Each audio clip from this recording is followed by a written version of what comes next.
The idea of a go-home show is pretty important when it comes to pay-per-views, because if you get to the end of that show and you're not there thinking, man, I can't wait to watch that show, then WWE hasn't done its job properly. But I would say it did do that last night, mostly because of the way the show ended. Love part-timers, hate part-timers. You'd have to be a little bit dead inside to have not enjoyed that just a little bit. Anyway, I'm Simon from WhatCulture, and this is Ups and Downs, where we basically review Raw and have a great time doing it. So let's get to upping some downing.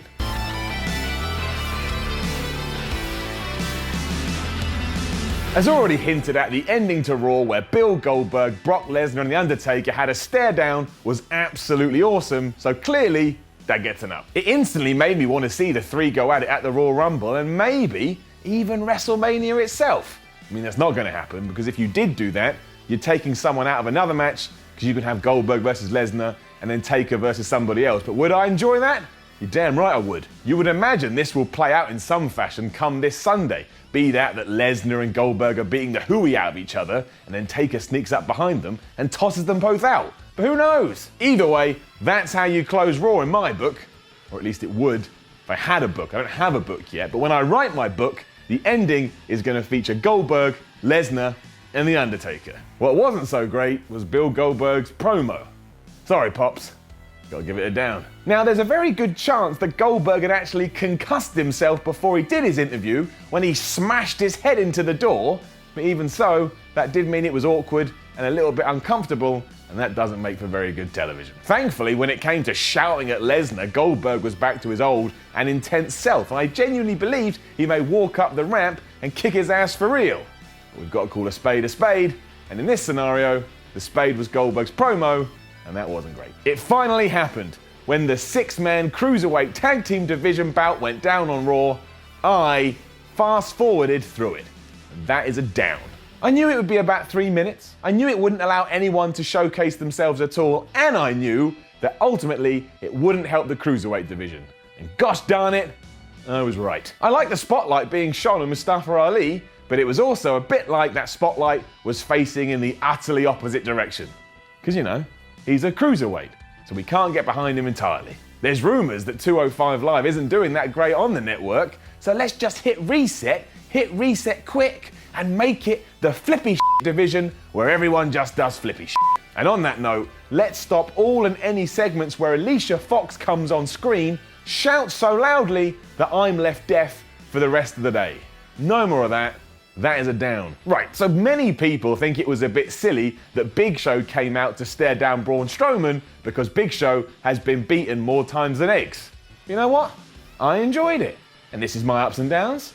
Just getting it up. If Strowman is the guy to toss Big Show from the Royal Rumble, that's only going to add to his momentum. Because usually when it comes to the Rumble, Show has to be eliminated by about 72,609 people. So if this one dude can do it by himself, WWE can hammer that home for weeks, months, years. Also, Show has been away for a while, so allowing him to come back and reaffirm him as somewhat of a force, even if that's only for a week, is better than him coming back and being showcased as a joke. So that makes sense. I was alright with it. I don't know what I thought about the 8-man tag match between Enzo and Cass and the New Day versus Strowman, Jinder, Rusev, and Titus. I kind of liked it because of everybody's reaction to Braun. That was just fun. But ultimately, this was utterly pointless, didn't need to be on the show, and therefore it gets a down. I guess the biggest problem was that it felt like WWE had just thrown all these guys together so they had something to do. And when you do that, it becomes filler, and therefore feels like filler, so as we've now established, it's just filler. I don't want to watch filler. Also, I cannot believe that Titus versus the New Day is still a thing. It is the longest running feud in history that has absolutely no point to it at all. Nia Jax has been kicking Sasha Banks' ass recently, and the tables had to turn eventually, and those tables did turn on Raw, where Banks attacked Jax with one of her crutches. It all makes sense too, because how do you stop a monster? With a weapon. And if that weapon can be a trick weapon, then that's all the better still. I'm still not sure how this all progresses down the line. I mean, how many matches can we actually get out of this? But week to week it's done well, it's told a story, so far, so good. And it gets a covered it up. Quick down. Change all of Roman Reigns' nicknames and change them right now. Michael Cole calling him the big dog, and then Reigns himself saying he's The Guy just sounds ridiculous. It's like we're on a school playground and Jack over there is making up names for everyone. The Big Dog and The Guy are not intimidating, they're not scary. Just stop it, WWE, and stop it now. A massive, massive up this week comes in the form of finally allowing Rusev to have some proper mic time. The Guy is hilarious and yet still comes across as intimidating because of the way he looks and the way he performs in the ring. I've said it before and I'm going to say it again, the man is money. Not only did he run down Big Cass and Big E for having the word big in front of the names, but he then told them not to state the obvious. Because if we are stating the obvious, he'd be called Handsome Rusev. That's gold right there, and his delivery is spot on. I'm going to lay my claim right now. This won't happen, obviously, but I want Rusev to win the Royal Rumble, and then I want Rusev to go on to Mania and win the title, and then I hope he never loses it. Right, okay. I'm giving the fact we had another singles match before Sheamus and Cesaro take on Gallows and Anderson at the Rumble are down, because we've had a combination of that now for weeks. It's old, it's boring, come up with another angle to sell the match. However, the storytelling gets an up. Given the dubious finish to the title match last week, there's now going to be 2 referees at the Rumble to make sure such shenanigans don't happen again. That was driven home further last night when Anderson snuck in, and the one referee didn't see him, distracted Cesaro, allowing Gallows to win. That ultimately means that Sheamus and Cesaro will probably win on Sunday, at least that's what I presume anyway, but at least there's a narrative here that allows the story to move on, and it makes the whole thing a bit more interesting. We're going to do that whole down followed by an up thing again, because it is a bit ridiculous that Seth Rollins only some weeks remembers that he's got beef with Triple H. So sometimes he comes out and it's like, ooh, Triple H, then he'll come out another week and he doesn't mention Triple H, and then sometimes on social media, he's talking about Triple H, but he's not talking about Triple H. It's a bit weird. That's a down. But Rollins' match with Sami Zayn was amazing. Triple H's fake return was amazing.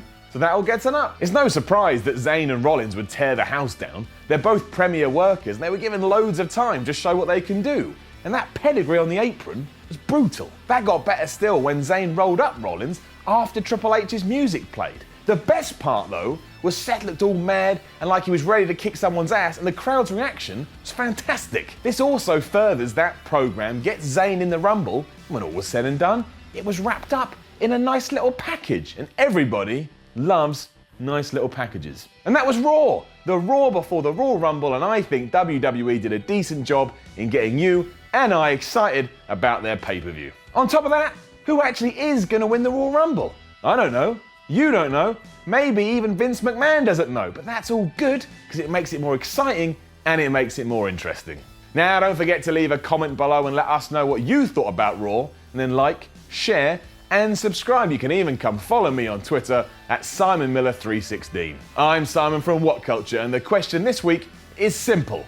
Will Triple H be at the Royal Rumble, or will Triple H be on the Raw after the Royal Rumble?